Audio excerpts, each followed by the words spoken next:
So, welcome everybody, and it is finally the time where our journey in the Nimzo-Indian defense is coming to a conclusion.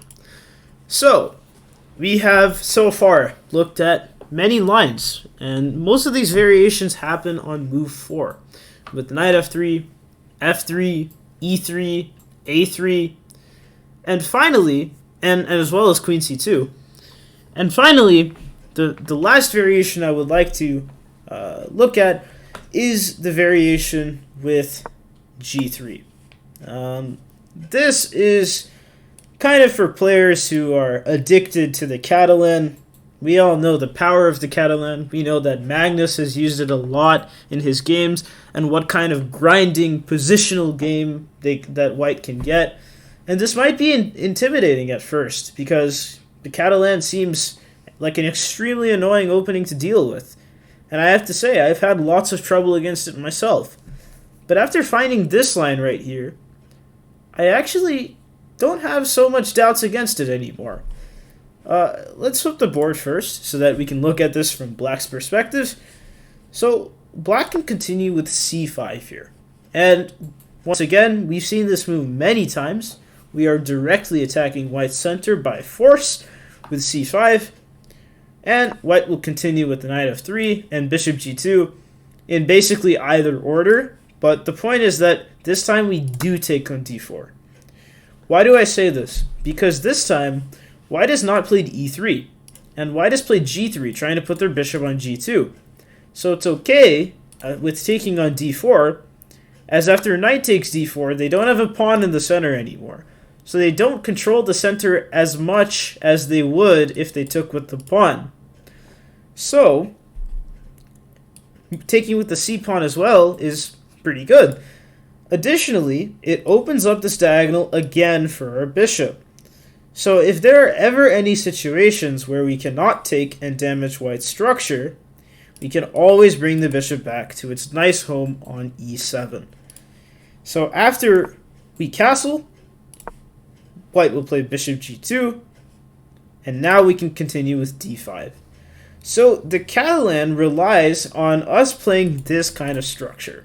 So this is a structure you'll often see in the Queen's Gambit decline, d4, d5, c4, e6, fundamental structure, and then White can play g3, Catalan opening already. And we'll see the structure a lot, which is why White often would like to play the system against it. So that's why we kind of play d5 as well. We block this bishop in so that it doesn't have scope on this weak b7 pawn at the moment. And so after something like c takes d5, we will actually take with the knight. If we took with the pawn in this case, we are not losing here, but you can see that White has a sizable advantage. This is because this pawn is under tremendous pressure. And with moves like queen b3, attacking the pawn and attacking the bishop, very difficult to guard the isolated queen's pawn. I don't really encourage you giving this a try. I mean, you can, but I'm not sure you'll have as much of a fun time with it as if you took with the knight. The thing is, after something like knight takes, well, you can't take right now, but after something like castles and knight takes d5, you might have an isolated pawn, but it's a lot easier to defend since you've kind of removed an attacker of that pawn as well. But at the moment, if you play knight takes d5, you're not getting an isolated pawn, so you're doing a lot better here, and White is less of an advantage. So queen b3, most common move here. I've shown this move before, and this is just putting pressure on the bishop, kind of hinting at, well, I want to attack this bishop, and castling is a threat, actually, because they're trying to attack this knight and get rid of it from its active post on d5. So we can just continue with knight c6 for now, offering an exchange between this knights because this knight is quite good in the center. We'll see knight takes c6, b takes c6, and now this knight is super well protected in the center. And after White castles, queen a5, and Black is just doing amazing here. Why do I say that? Because this bishop has nice prospects of coming to a6 and pressuring this e-pawn and the rook. This knight is extremely well defended in the center, and the only way White can kick it out is with e4, by playing queen a5, we're also putting even more pressure on the c3 knight, so this will always remain a threat. And after something like bishop a6, our rooks have easy places to go to. And once we play c5 and get rid of this weakness, black is doing amazing here. So that is the first Catalan system that white can adopt. And there's actually a game, if you want a reference, between Kasparov and Anand in about 2000. So we see the system many years ago. Not just newly developed, but this is a more classical kind of system. But the other system that I would like to show you is in this position. Let me play e6. What if white plays g3 now and kind of gets out of this knight c3, bishop b4 stuff? Now this might be confusing because what are we supposed to do now? We don't have any knight to pin on c3.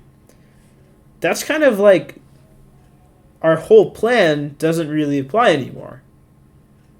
But we can actually just continue with bishop b4. And this is a line you might often see a lot because bishop b4 check is a common weapon against the Catalan even after black has played d5 and white has played knight f3. So white will often block with the bishop here because they don't want to get rid of this knight and damage the structure. After which we will play bishop e7. Now, the argument for playing this bishop b4, bishop b7 maneuver is that we've misplaced the bishop on d2. This bishop would much rather be on f4, it would much rather be on g5, and it would much rather pressure either one of these two diagonals. On d2, it's simply just not doing much. And after white puts the knight on c3, this diagonal is kind of blocked off, and we're not even going to be putting much on this diagonal anyways. So not really a good place for the bishop, which is why we are happy to return our bishop to e7, and we're still not even worse. So after bishop g2 here, we can play d5, normal move, just controlling the center, blocking the bishop's scope. And then after knight f3, we can castle, white castles, and then knight bd7. Now the approach that I've liked the most when combating the Catalan opening is putting the knight on d7 like this, and then after white plays something like queen c2, defending their pawn, do not take. Do not take this. You are giving white exactly what they want. Prospects of the knight on e5, open bishop, and long-term positional compensation. This is not what you want. Instead, c6. You are keeping your center super solid here. If this bishop were out here, it would be a reverse London, and that would be amazing for us. But unfortunately, we never actually had the time to do that because we played e6. But this position is still not bad for us. Why? Even though our light-squared bishop is completely blocked in, we can get it out somehow. How do we do this? Well, after bishop f4, which is a common move to put the bishop on this open diagonal, we can play b6. And you might be getting a little worried here if you had this position in a game, because let's look at it from the black perspective. I mean, if white opens up the c-file, there could be weaknesses among the c-file with this queen staring down the c-file. But in reality, there's actually nothing to fear, because after c takes d5 instead of rook d1, c d5, we can take back with the c-pawn, solid center, active bishop, active rook. Voila. Incredible position. And you might say, well, there's bishop c7 or something. It's just queen e8. There's nothing to be scared about. Bishop b7, rook c8.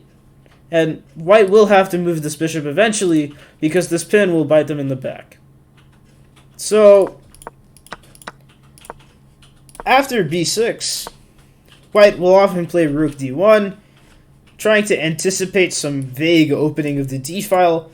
But this position is so close that we really don't have to worry about anything here. So we can just continue with bishop b7.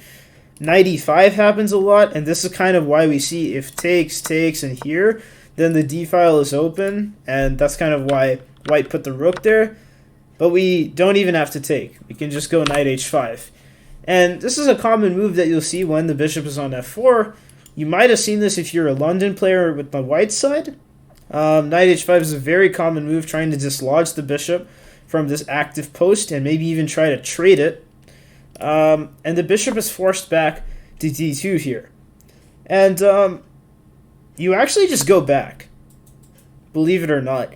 And you might even have like draws with bishop f4 and something like this, because this is kind of like a dry position where white wants to activate their bishop and black will just keep attacking it. But if white doesn't really want to draw, they might continue after with c takes d5 after bishop d2. And they'll have to do something. I mean, you have to take with the c pawn here. Nothing else is good. You want to, get your pawn to the center, have this connected chain, and then bring your rook to the c8 square.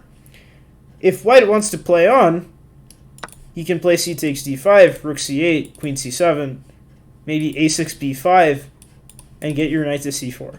Very common plan in these kinds of systems, and maybe in the long term get your knight on e4. I know this might not be possible at the moment, but once you get enough control of the square, if you get that as well as control of this square, you're in great shape.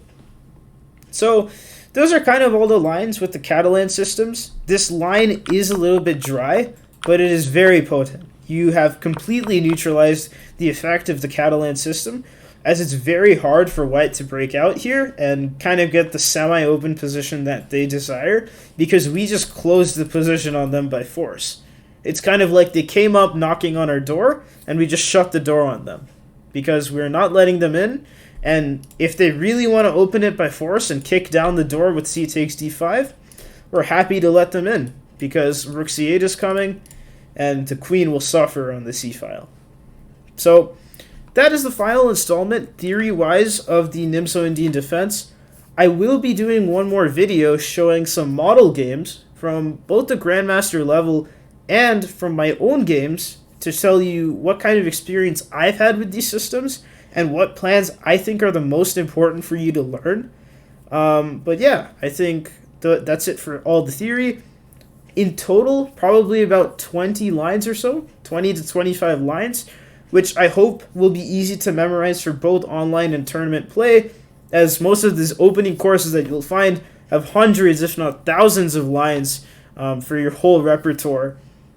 So I hope that in this whole d4 repertoire playing against it, there will be about maybe 50 to 60 lines total, which is definitely a lot easier to memorize, especially if you follow the strategy that I mentioned of memorizing the plans as opposed to just by brute force memorizing the moves. So I will see you in the next video, and I hope that has helped.